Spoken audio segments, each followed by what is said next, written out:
لگے یہ بیماری کہاں سے آتی ہے؟ ہوا میں آ رہا ہے کینسر، یہ شوگر، یہ بلڈ پریشر ہوا میں چلتے پھر رہے ہیں. بتاؤ نا یہ آئی کہاں سے؟ یہ کسی کے پھوڑے ہو گئے، پھنسیاں ہو گئیں، یہ ہوا میں تھی. کسی کا معدہ خراب ہے، کسی کا پھیپھڑے خراب ہے، مثانے خراب ہے، یہ ہوا میں آ گئی بیماری. شاہ امام صاحب کے بیانات سننے کے لیے ہمارے چینل اکرم ریئیکشن کو سبسکرائب کریں. ہم نے اس جسم کے ساتھ کیا کیا بھائی؟ پیارے نبی علیہ السلام نے کیا کہا؟ دنیا میں ایک بندہ ہے 100 سال سے زیادہ جیا، میرے ذہن میں اس وقت اس کا نام نہیں ہے، غیر مسلم تھا. اس کے بعد اخبار والے گئے پوچھنے کے لیے کہ اتنی لمبی عمر، اتنی اچھی صحت، اتنے بہترین بال، اتنا مضبوط جسم، کہتا کس سے پوچھا کیا کھانا ہے؟ تو یورپین تھا، اس کی انگریزی بھی اچھی نہیں تھی، تو اس نے کہا کہ رکو میں تمہیں ایک شخص کا نام بتاتا ہوں، ان کا نام محمد ہے، وہ مسلمانوں کے نبی ہیں. انہوں نے جو ڈائٹ پلان بنایا نا، میں وہی ڈائٹ پلان پچھلے 40 سال سے استعمال کر رہا ہوں، میں بیمار نہیں ہوں ابھی تک. محمد رسول اللہ صلی اللہ علیہ وسلم نے صرف یہ نہیں بتایا کہ نماز کیسے پڑھنی، صرف یہ نہیں بتایا کہ معاملات کیسے کرنے، صرف یہ نہیں بتایا کہ گھروں میں کیا کرنا، یہ بھی بتایا کہ انسانوں کیا کھانا ہے، کب کھانا ہے، کتنا کھانا ہے، کس انداز میں کھانا ہے. نبی علیہ السلام نے انسانوں کی صحت کے متعلق بہترین احکامات جو ہے وہ جاری فرمائے ہیں. مان لیا گوشت کھانا حلال ہے، کیا روزانہ کھانا سنت ہے؟ مانتا ہوں گوشت کھانا اسلام نے حلال قرار دیا، کیا روزانہ کھانا سنت ہے؟ کیا 24 مہینے کھانا سنت ہے؟ کیا اتنا کھاؤ کہ کیسٹرول بڑھ جائیں، تمہیں ہارٹ اٹیک ہو جائے اور یہ بچے یتیم ہو جائیں، کوئی ان کا والی وارث نہ ہو؟ کیا اس حد تک ان کھانوں کو مکس کر کے کھاؤ کہ تمہارے معدے میں زہر بن جائے؟ رسول اللہ نے فرمایا کہ سب سے برا برتن صرف وہ ہے، کون سا؟ فرمایا معدہ. سب سے برا برتن انسان کا پیٹ ہے، جس کو قبر کی مٹی کے علاوہ کوئی بھر نہیں سکتا ہے. کوئی بات ہی نہیں. گھر میں کھانا کھاتے وقت ہی نبی علیہ السلام نے کیا کھایا کیا نہیں کھایا، یہ صحابہ کرام رضی اللہ تعالی اجمعین. آپ جائیں جن ملکوں میں اور باہر یورپ میں بھی جائیں، جن ملکوں میں لوگوں نے یہ طے کیا، اور یہ بیماری کہاں سے آتی ہے میرے بھائی؟ پتہ لگے یہ بیماری کہاں سے آتی ہے؟ ہوا میں آ رہا ہے کینسر، یہ شوگر، یہ بلڈ پریشر ہوا میں چلتے پھر رہے ہیں. بتاؤ نا یہ آئی کہاں سے؟ یہ کسی کے پھوڑے ہو گئے، پھنسیاں ہو گئیں، یہ ہوا میں تھی. کسی کا معدہ خراب ہے، کسی کا پھیپھڑے خراب ہے، مثانے خراب ہے، یہ ہوا میں آ گئی بیماری. اگر ہوا میں ہوتی تو سب کو ایک جیسی ہونی چاہیے تھی. کہاں سے گئی بیماریاں پیٹ کے اندر جی؟ بیماریوں کا راستہ کون سا ہے پیٹ میں جانے کا؟ بیماریوں کا راستہ کون سا ہے پیٹ میں جانے کا؟ یہ زبان کے اندر جو اللہ نے حلق لگایا ہے، جو کھائیں گے وہی اندر بنے گا. حرام کھائیں گے حرام چیزیں تیار ہوگی، زیادہ مقدار میں کھائیں گے اندر جا کے بیماری بنے گی. معدے کی تو مقدار اتنی سی ہے اور اس کو بھرتے جاؤ یہ پھولتا جاتا ہے، جتنا پھولتا جائے گا دائیں بائیں چیزوں کو دبائے گا، اندر سڑان پیدا کرے گا، اندر بیماریاں پیدا کرے گا. اب یہ تو جہاں بیماری حلق سے نیچے رہی ہے نچے، تو حلق سے نیچے کوئی ٹھونس رہا ہے؟ حلق سے نیچے کوئی زبردستی ہو رہی ہے؟ قورمے کی دوگ دیکھ دیکھ کے 2-2 کلو گوشت کھانا بہت بڑی بہادری کی بات ہے. اس کام کے لیے اللہ تبارک و تعالیٰ نے ہمیں یہ زندگی دی ہے. پتہ تو لگے کس لیے زندگی ملی ہے. جو دوسروں کے کام نہ آ سکے، جو اپنے دین اور مذہب اور قوم کے، اپنے ملک کے کام نہ آ سکے، بس کھائے پیے سو گئے، اس کا نام زندگی ہے؟ کون کہتا ہے کہ یہ زندگی ہے؟ اللہ نے یہ جو جسم ہے ہمارا، یہ رب کی امانت ہے، اس خدا کی امانت ہے ہمارے پاس. اس نے اس میں روح ڈال کے ہمیں دیا ہے، اس کی امانت ہے.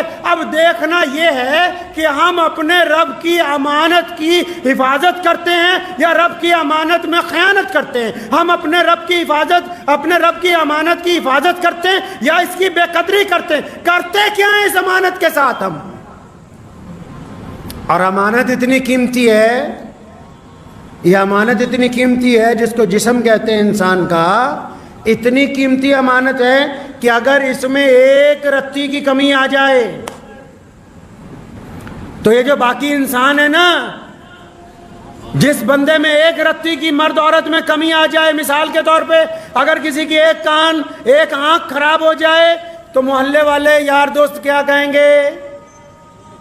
وہ اس کو انسان نہیں کہتے، وہ کہتے وہ کانا آ رہا ہے. اس کے عیب کی وجہ سے اس کی صفات ختم، حالانکہ باقی سارا جسم ساتھ ہے. ایک آنکھ بھی چل رہی ہے، ہاتھ بھی چل رہے ہیں، پیر بھی چل رہے ہیں، دماغ بھی چل رہا ہے، لیکن امانت میں ایک چیز کم ہو گئی تو جی کانا ہے. اگر کان نہیں ہے بہرا ہے، زبان نہیں چلتی گونگا ہے، پیر نہیں ہے جی لنگڑا ہے، دماغ نہیں چلتا سدھرا ہے. اتنی قیمتی امانت کی اگر ایک چیز اس امانت میں کم ہو جائے تو دنیا والے اس کو مکمل انسان ماننے کے لیے تیار نہیں ہیں. اللہ کے نبی حضرت محمد رسول اللہ صلی اللہ علیہ وسلم نے پھر اسے امانت کی حفاظت کے طریقے بتائے. اللہ نے قرآن میں اس کے طریقے بتائے، نبی علیہ الصلوۃ والسلام نے اس کے طریقے بتائے. یہ جو جسم امانت ہے اس کو گناہوں سے بچانا ہے، یہ جو جسم امانت ہے اس کو بدگمانیوں سے بچانا ہے، یہ جو جسم امانت ہے اس کو بیماریوں سے بچانا ہے. اور ہم نے اس امانت کے ساتھ کیا کیا بھائی؟ کوئی اچھا سا موٹر سائیکل خرید لے. عام لوگوں کی میں بات کرتا ہوں. اگر کوئی رئیس آدمی 50 کروڑ کی کار بھی خرید لے، پیٹرول پمپ پہ لے جائے، اگر اس کار کو بنانے والے نے اس پر لکھ کے لگایا کہ اس میں پیٹرول پڑے گا تو کیا وہ ڈیزل ڈلوانے کے لیے تیار ہے اس گاڑی میں کہ جی میری مرضی چلے گی؟ ڈلوا سکتا ہے.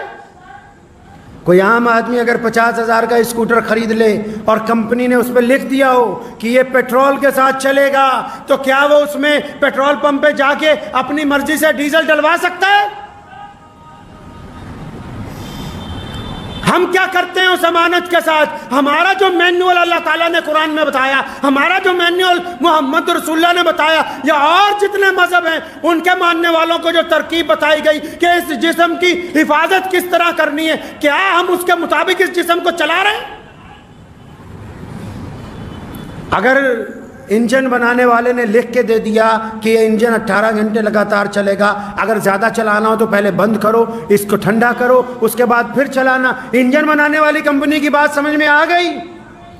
اور رب نے یہ جو جسم امانت دی اور بتا دیا کہ عشاء کے بعد فوراً سو جاؤ اور فجر کے بعد فجر کی نماز کے وقت اٹھنا، یہ بات سمجھ نہیں آئی؟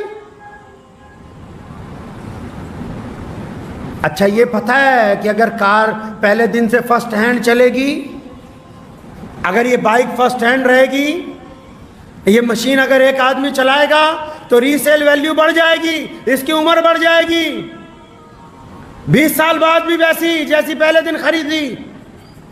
کیوں؟ کیونکہ حفاظت کے ساتھ اس کا استعمال ہو رہا ہے. اور یہ جو انسان جس کو اللہ نے جسم سے ایسی بہترین مشین عطا کی ہے جو آگے مشینیں بنا سکتی ہے، جس کو جسم جیسا بہترین اللہ تبارک و تعالیٰ نے اس کو ایسا پرزہ عطا کر دیا جو کچھ بھی بنا سکتا ہے کائنات کے اندر، یہ اس جسم کے ساتھ کیا کرتا ہے جی؟ یہ کیا ڈالتا ہے اس کے پمپ میں؟ یہ اس کا استعمال کس طرح کر رہا ہے؟ میں پوچھتا ہوں مسلمانوں، جا جا کے باتیں کرتے ہیں ہم لوگ، نماز پڑھنی چاہیے، روزہ رکھنا چاہیے، حج کرنا چاہیے، زکوٰۃ دینی چاہیے، اللہ کے راستے میں نکلنا چاہیے. ذرا یہ بھی تو بتاؤ کہ محمد رسول اللہ نے کیا یہ نہیں بتایا کیا کھانا چاہیے، کیا پینا چاہیے؟ کس کتاب میں لکھا ہے کہ 2-2 4-4 کلو بریانیاں کھاؤ تاکہ تمہیں سانس نہ آئے؟ کہاں لکھا ہے یہ بہترین اتنے ایک وقت میں 10-10 کھانے کھا کے اس جسم کی ریڑھ پیٹنے کے لیے؟ کس کتاب کے اندر یہ ذکر کیا گیا؟ بتاؤ کہاں لکھا کہ 5-5 لیٹر کی کولڈ ڈرنک کی بوتلیں اپنے گھر میں لے جاؤ، اپنا میدا بھی پھونکو؟ وہ کولڈ ڈرنک جو بیت الخلا میں اگر ڈال دی جائے تو 10 سال پرانے داغ دھل جائیں. یہ کہاں لکھا کہ اس گاڑی میں وہ تیل ڈالو جو اس کو منظور نہیں ہے، جو اس کے پرزوں کو منظور نہیں ہے؟ یہ کہاں لکھا؟ یہ کیا کبھی اللہ کے نبی صلی اللہ علیہ وسلم کی حدیث پڑھنے کی کوشش نہیں کی؟ رسول اللہ کیا چاہتے ہیں؟ نبی علیہ السلام کو دیکھیں. اور ایک بات بتا دوں، دل کی تختی پہ لکھ کے لے جاؤ، رسول اللہ صلی اللہ علیہ وسلم نے جو فاقے ہوئے، رسول اللہ صلی اللہ علیہ وسلم نے جو غربت میں دن گزارے، اللہ سے اختیار تھا رسول اللہ کو، آپ نے غریبوں میں رہنا پسند کیا، ورنہ جتنی کائنات کی دولت محمد رسول اللہ کے قدموں میں آج تک نچھاور کی گئی اور قیامت تک رہے گی، کائنات میں کسی کے نہیں آ سکتی. پھر بھی ایک وقت کھایا، ایک وقت بھوکے رہے. فرمایا ایک وقت کھا کے اللہ کا شکر ادا کریں، ایک وقت بھوکے رہ کے صبر کریں. نبی علیہ السلام نے تو ترکیب بھی بڑی سونی بتائی، بڑی خوبصورت ترکیب بتائی. کسی بڑی سے بڑے سائنٹسٹ کو پوچھ لو، نبی علیہ السلام کی ترکیب کا مقابلہ نہیں. فرمایا میدے کے پیٹ کے 3 حصے کر لو، پیٹ کے 3 حصے کرو. 3 حصے کرنے ہیں تو پھر کیا کرنا ہے؟ ایک حصہ کھانے سے بھر لیجئے اور ایک حصہ پانی سے بھر لیجئے اور تیسرا حصہ خالی چھوڑ دیجئے ہوا کے لیے. اب جس بندے نے پیٹ کے 3 حصے رکھے وہ تو ساری زندگی بیمار ہی نہیں ہو سکتا. اب جس نے ایک وقت میں 2.5-3 کلو شادی میں مال ہی کھا لیا، نہ تو پانی جانے کی جگہ ہے نہ ہوا جانے کی جگہ ہے، اب یہ بیمار نہیں ہوگا تو کیا ہونا ہے بھائی اس کا؟ میں ایک صاحب کو جانتا ہوں، وہ شاہجہاں پور میں رہتے تھے غالباً، تو ہمارے ہاں بہت مدت رہے. تو ان کے ایک عزیز نے بتایا ان کا کیا حال ہے. کہتے جی ان کا تو انتقال ہو گیا. بھائی کیسے ہو گیا؟ کہ ایک شادی میں گئے تھے تو کباب بڑے پسند آئے تو بیٹھے اطمینان سے کھاتے رہے 1-1.5 گھنٹہ کباب اتنے زیادہ کھا لیے کہ سانس ہی. ہم لوگ کس انداز سے کھا رہے ہیں؟ کوئی پرواہ نہیں. اپنے گھر میں نبی علیہ السلام نے کن چیزوں کے لیے کہا کیا پیو کیا کھاؤ، اس ملک کے حکمرانوں کو بھی کہنا چاہتا ہوں، اور جتنے لوگ گلی محلوں میں پھر رہے ہیں وہ بھی سنو. ملک میں ہم جتنے قانون بناتے ہیں، چاہے وہ مذہب کے نام پر ہو، چاہے دستور کے نام پہ ہو، چاہے عمارتوں کے نام پہ ہو، سب سے بڑا جو قانون ہونا چاہیے وہ یہ ہونا چاہیے کہ اگر کوئی کھانے پینے میں ملاوٹ کر کے بیچے گا تو اسے پھانسی دی جائے گی، کیونکہ ان ملاوٹ خوروں نے پورے کے پورے ملک کو بیماری کی طرف دھکیل دیا. اگر ملاوٹ بند نہیں ہوگی تو بیماری سے رک نہیں سکتے ہیں. یہ جتنے بڑے بڑے ملٹی نیشنل کمپنیوں کے مالک ہیں نا، چاہے وہ کسی مذہب سے تعلق رکھتے ہو، کبھی ان کے گھر جانا، کبھی ان کے ساتھ بیٹھ کے ڈیل کرو گے، کیا کہیں گے؟ وہ آپ کو کولڈ ڈرنک نہیں پلائیں گے، وہ آپ کو بہترین نیمبو پانی پلائیں گے کہ یہ آرگینک نیمبوؤں سے بنا ہوا ہے، کیونکہ ان کو پتہ ہے کہ جو تم پی رہے ہو اس سے کینسر ہو جائے گا، جو وہ پی رہے ہیں اس کے ساتھ ان کے پیٹ کی گرمی دور ہو جائے گی. ان کو پتا ہے کہ کھیتوں کے اندر جو دوائیاں ہم چھڑکوا رہے ہیں آج سے 15-20 سال پہلے تک کیا تھا، شہروں کے اندر کیا تھا؟ لوگ گیہوں کنک خرید کے لاتے تھے. میں نے اپنے بچپن میں خود دیکھا ہے، کنک خرید کے لاتے تھے، گھر میں اس کنک کو دھوتے تھے، چارپائی پہ سکھاتے تھے، پھر آٹا پیستے تھے. اب تو جیسی جیسی دوائیوں کے چھڑکاؤ کے ساتھ آئی، ہمارے پاس تو وقت ہی نہیں ہے. دیکھو ہمارے پاس کتنا وقت ہے. جو دیندار لوگ ہیں وہ بھی آ جاؤ، نماز کے لیے آپ کے پاس وقت ہے، وظائف کے لیے آپ کے پاس وقت ہے، دینداری کے لیے وقت ہے. کاروباریوں کے پاس آ جاؤ، دکان سے جانے کے لیے تمہارے پاس وقت ہے، کپڑے سے جانے کے لیے وقت ہے، بچوں کے اسکول جانے کے لیے وقت ہے. لیکن ساری زندگی کا دار و مدار جس مشین پر ٹکا ہے، جس کو جسم کہتے ہیں، اس کی حفاظت کے لیے وقت ہے نہیں تمہارے پاس. ماشاءاللہ دوستو، بہت ہی بہترین طریقے سے شاہ امام صاحب نے سمجھایا اور بتایا کہ ہم سب کو کس طرح کا کھانا کھانا چاہیے، اور رسول اللہ صلی اللہ علیہ وسلم نے کس طرح کا کھانا کھانے کے لیے ہمیں بتایا ہے. تو دوستو اگر آپ کو ویڈیو اچھی لگی ہے تو لائک کریں اور چینل کو سبسکرائب کریں، اور کمنٹ میں اپنی رائے ضرور بتائیں، اور اپنے دوستوں کے پاس ویڈیو کو ضرور شیئر کریں تاکہ لوگوں کو پتہ چلے کہ حضور پاک صلی اللہ علیہ وسلم نے کس طرح کا کھانا کھانے کی نصیحت کی ہے. تو شاہ امام صاحب نے آج پورے ملک کے حکمرانوں کو بھی اور امت مسلمہ کو بھی اور پورے انسانوں کو یہی بتایا کہ ہمیں کس طرح کا کھانا کھانا چاہیے، اور اللہ تعالی ہم سب کو ان باتوں پر عمل کرنے کی توفیق عطا فرمائے.